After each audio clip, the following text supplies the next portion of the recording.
So A Quiet Place Day 1 is a prequel to the Quiet Place movies. It's directed by Michael Sarnowski and it stars Lupita Nyong'o, Joseph Quinn, and Alex Wolff. And this movie taking place on the very first day of this apocalypse. These aliens crash down on Earth. Lupita Nyong'o and Joseph Quinn, they try to survive. They try to get out of the city, and they learn they can't make sound very quickly, or else these monsters will kill them. So they try to get out and try to protect themselves and other people as much as they can. So this is a movie that I was kind of looking forward to. I'm not really big on prequels in general, but I do like the Quiet Place movies in general. I thought the choice of director was very interesting. Michael Sarnowski previously directed the movie Pig, which I thought was a very well done movie overall. Also, the casting of Lupita Nyong'o and Joseph Quinn was very interesting as well. The trailers looked interesting as well, and I was kind of intrigued because, like, even though the Quiet Place movies I kind of don't like them at first, upon rewatching them and kind of like not necessarily analyzing them, but like kind of just getting more into it, it's like I kind of do appreciate them a lot more. I was kind of curious to see what this movie was like, and overall, I thought this was a solid movie. I thought it was a solid prequel. I thought the performances were pretty good. There are a couple of things I don't like about this movie, but I'll talk about them. But to start off with the acting, first off, Lupita Nyong'o is fantastic in this movie. I thought she was really good. Her character does some things in this movie that, admittedly, I thought were in any other movie. I think they would be really stupid. But I thought like sometimes she has to do she wants to do these various things and such. And at first you're like, why do you want to do this in a situation like this? But as you kind of like learn more about her character, it's like, okay, well this whole thing does make sense actually. So you do sympathize with her character a lot. Joseph Quinn's also really good in this movie. He actually doesn't appear in this movie until about halfway through, and I thought that was kind of interesting. I thought his relationship with Lupita Nyong'o was very well done. It was very effective. You can definitely tell that they eventually grow to care for each other, and I do think they're appreciative of each other, and that was very interesting. Among the other actors, Alex Wolff is fine. He's not in the movie very much, as you'll see, which may not be that big of a spoiler, but also Fredo the cat. You know, every time you see an animal in a horror movie, you just kind of think, oh no, it's just fodder for just for the monsters to kill them and such, and there's really no need. But Frodo the cat stole the show a lot of times. That cat was smarter than most people in horror movies these days.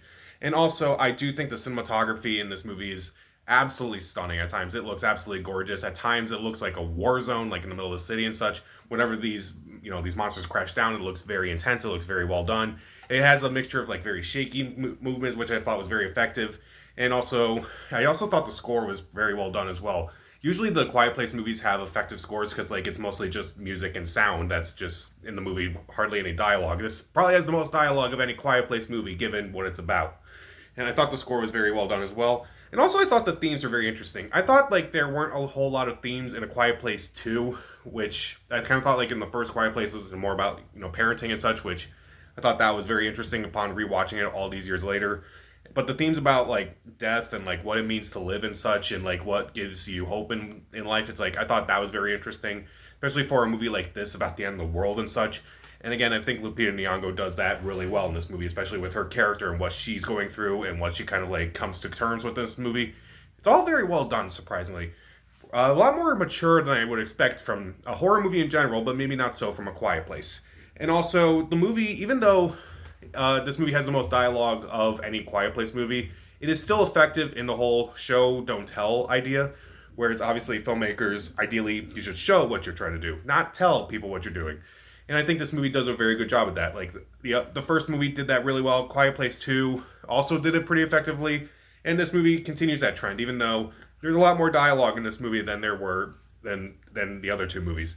It's still very effective. And I would still say this is probably the most emotionally impactful Quiet Place movie because it kind of, obviously, like I don't have any kids, obviously, so maybe that whole idea in the first Quiet Place movie didn't really do much to me. But definitely in this movie where I kind of thought about some things in my life, I'm like, okay, this movie kind of got me. At least I can think about that for a little bit. So I do think for that reason alone, it is a little bit more emotionally effective than something like, at least to me, what the themes in some of the other Quiet Place movies were like.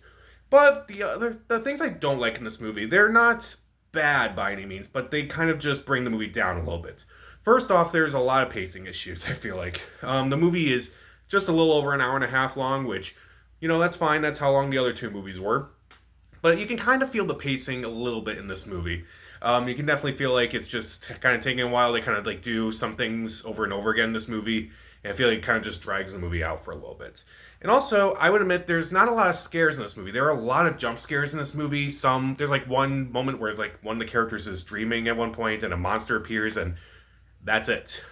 That is it. Well, that's not very scary now, is it? And also, I know a lot of people I feel like a lot of people are going to be upset because this movie actually doesn't really go that deep into like what these monsters were like and like where they came from and such. Honestly, I actually don't mind that with this movie because I feel like if they did explain that, I feel like that would make a lot of people angry. Like, I feel like this movie is mostly just focused on what it wants to say, like what kind of message it was trying to say, but I feel like a lot of people are going to be a little upset over that.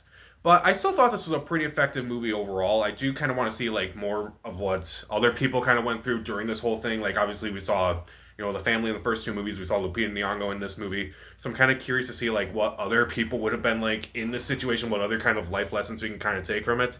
So I think that would be pretty interesting to see as well. So, A Quiet Place Day One is a solid prequel to the first two movies. The acting is very well done, particularly from Lupita Nyong'o and Joseph Quinn, and also that cat. Also, it's gorgeously shot. The music is fantastic. The themes are very interesting. The show don't tell is very impressive, and also I do think this is the most emotionally impactful of all the Quiet Place movies. And even though I don't really care for the pacing that much, and also don't really care for some of the lackluster scares, I still think this is a very interesting retrospective action movie in a way. Definitely, if you look at it more like an action movie rather than a horror movie, I think it's a lot better. So I'll give A Quiet Place Day One 3 out of 4 stars. See it. So, what's your favorite horror movie, sequel, prequel, whatever? Comment down below, subscribe to the channel. This is Pat. Stay safe.